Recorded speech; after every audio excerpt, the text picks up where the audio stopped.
The Hornby Terrier. Is it possible to fit it with sound? Stick around and we'll find out together.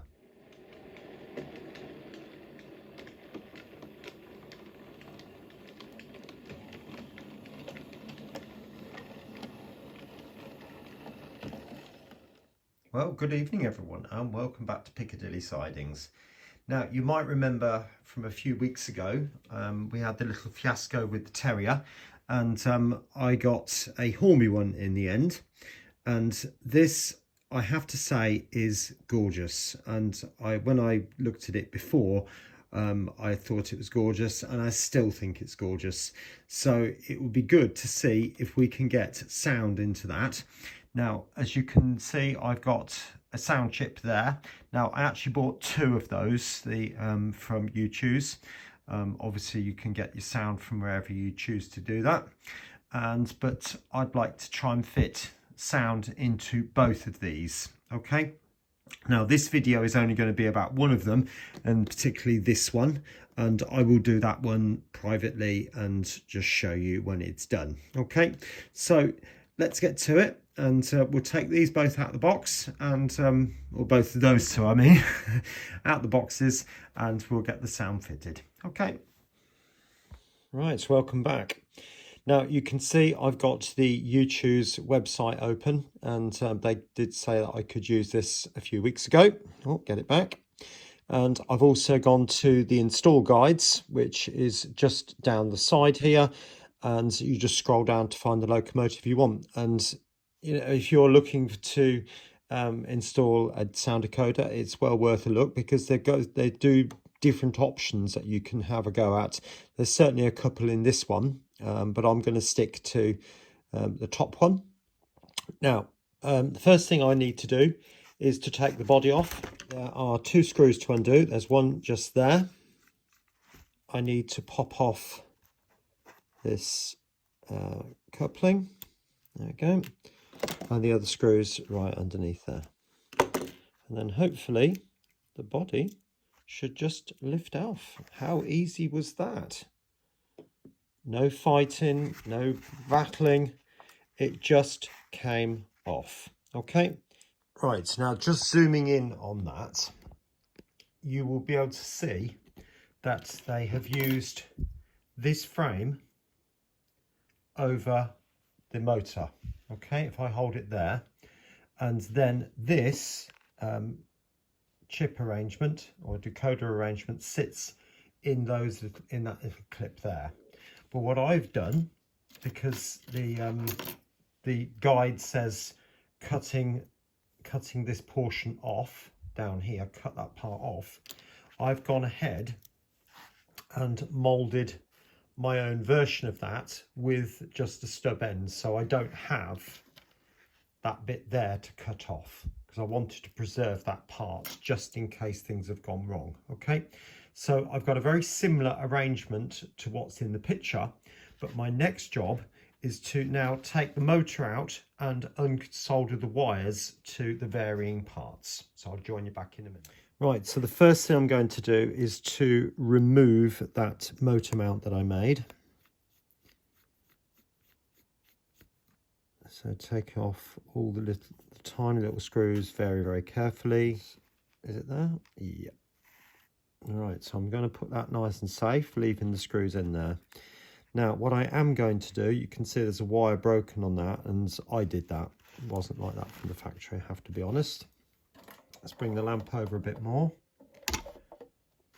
And I'm now going to unsolder these two wires from the motor mount. Right, so just going to unsolder these wires. There's 1, 2. And these ones here, which is 3 and 4. Okay. I only need 4 wires from this. I only need the black and red, orange and grey. I don't need the white, yellow, green, or the purple. No, or the blue. Okay, I'm putting the blade inside and just picking it back. It's quite a tricky little job. Right, now I know that's a bit scarily close, but it's like I said, there's only so many wires I actually need. So I'm going to remove some of them, and they are quite tangled together. So I don't need the green and brown, so they'll be the first ones to come out. Now I do suggest, if you're going to do this, you do need a pretty good soldering iron, in the sense that it's got a good point on it. So I'm going for the brown one first, which you just touch that, and oh, that was nearly off, and the green, that's off. Okay, now those two,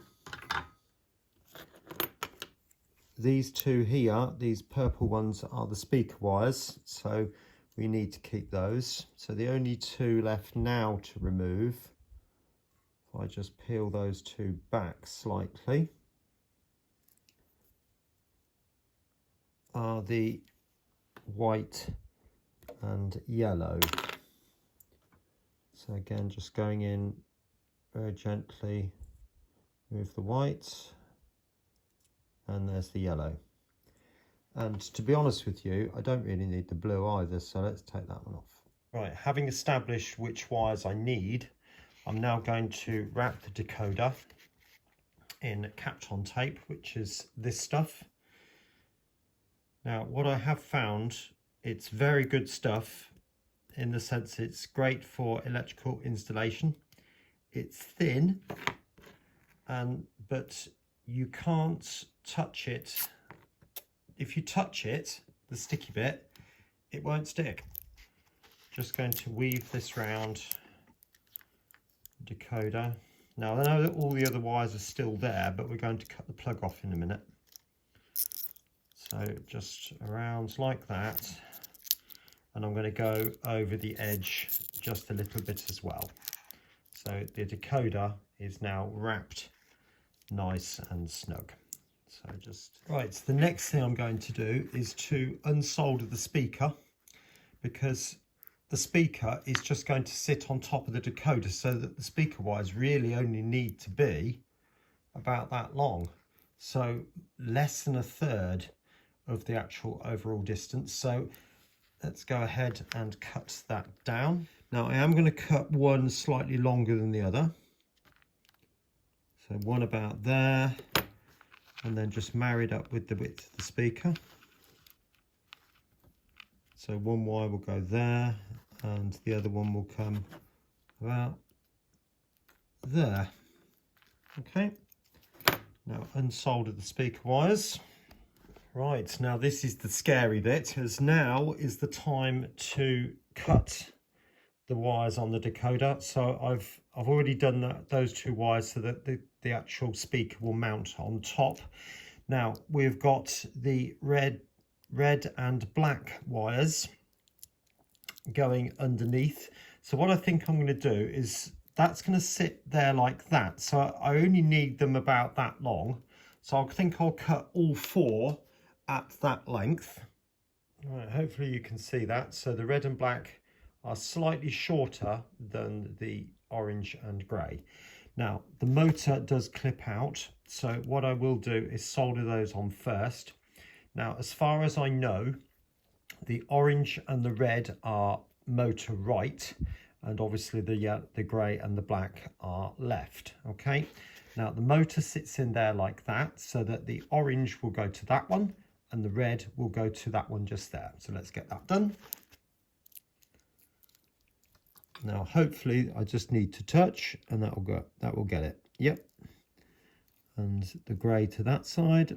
Now actually what I will do is the red, because it might be easier to curl them underneath first, because I need to bend those down and underneath. Sort of bend them down a bit, like, sorry if my hands are in the way. So the red will go to this one.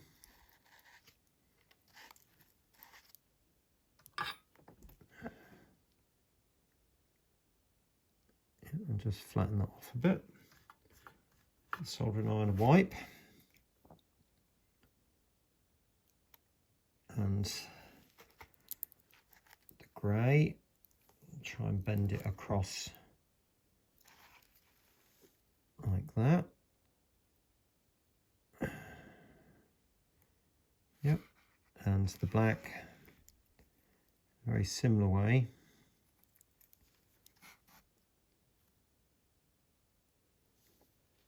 Just like that, and that should have got it. Right, next thing I'm going to do is to put some tape over that, over those mounts. I know I've got Kapton tape on the motor, but I just want to be a little bit more careful. And then the next thing is to put back on the motor mount, which, if you remember, all these, this bit here, and the two screws that have come out are still there, which is a big relief. So I'll put that one in just to secure it first. And I'm just going to put a bit of Kapton tape around there, like that, just to protect those terminals on the side. Okay, and then that is just going to sit on the top, and I'm going to put that facing down, the metal down on top of the Kapton tape.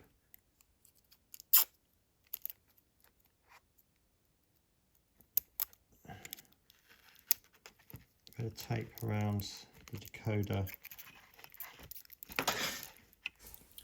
I decided in the end that I would put the speaker on top of the decoder and slightly chamfer down the 3D printed back of the speaker, only ever so slightly. I must stress that because there's got to be a seal between the actual backing and casing and the actual speaker itself, so that it helps sit in the curve of the boiler.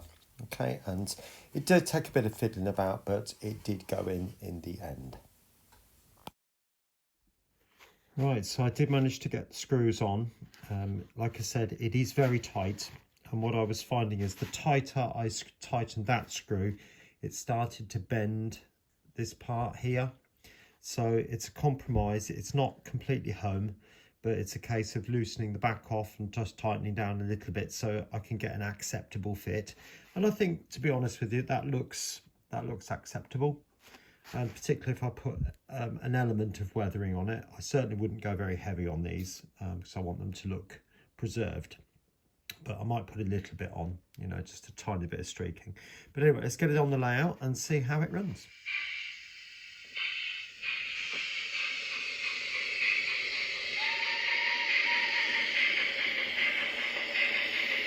Well, here it comes.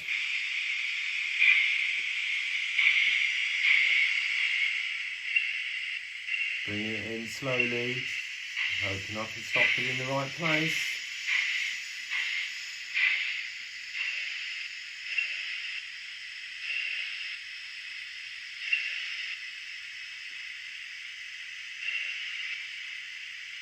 Well, that's all right. That's not too bad. Right, so you can obviously hear the sounds of it. So let's have a listen to some of the little sounds. Short whistle. You heard that one a few minutes ago. Obviously got an announcement playing at the same time there. Sometimes the Zemo chips do that. They just randomly put in other sounds as well. So you've got the coal shoveling. Whistle. Safety valve. Blower. Injector. And then you've got the water pump, or water drain even.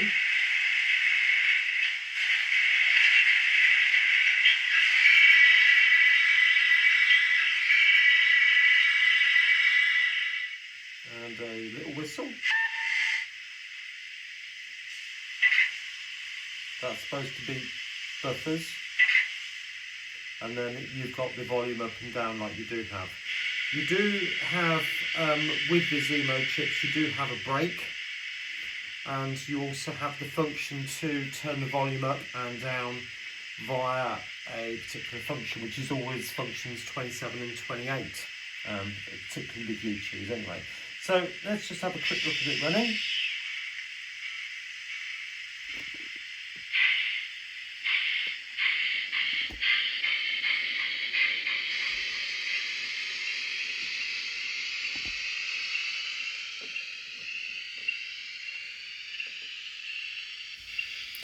You may remember during the video I said about attaching the wires to motor right and to motor left.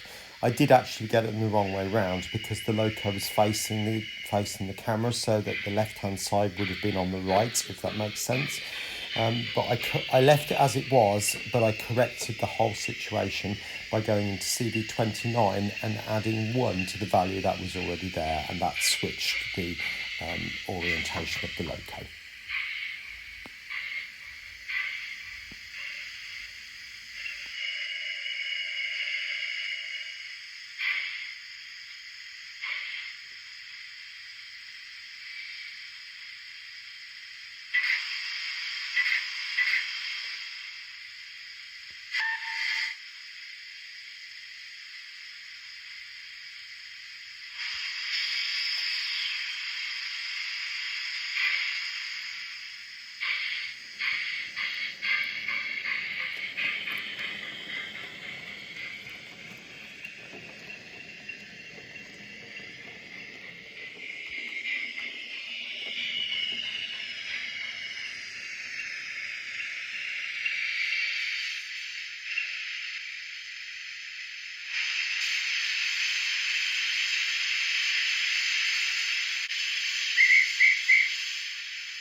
So there we go then. So that's the Hornby Terrier fitted with sound. Now, was it easy? Well, it wasn't that difficult. I mean, if you're confident with a soldering iron, I'd say it would be fairly easy. You've got to hardwire the locomotive. You can't just plug it in with the wire that you're given, because there's just far too much of it. So the wires do need to be cut down. But I wouldn't say it's a difficult install by any means. It's certainly a lot easier than many I've tried and sometimes failed with as well. So clearly I've succeeded with this one. I'm hoping that the Merton one, the special edition one, will be just as easy. But, you know, time will tell, and I'll certainly report back on any issues that I've had. Anyway, so I hope you've enjoyed this video, and there will be 2 more videos appearing on your screen right now, so please do take a look at those to the very end, and I will catch you again very soon here on Piccadilly Sidings. Bye for now.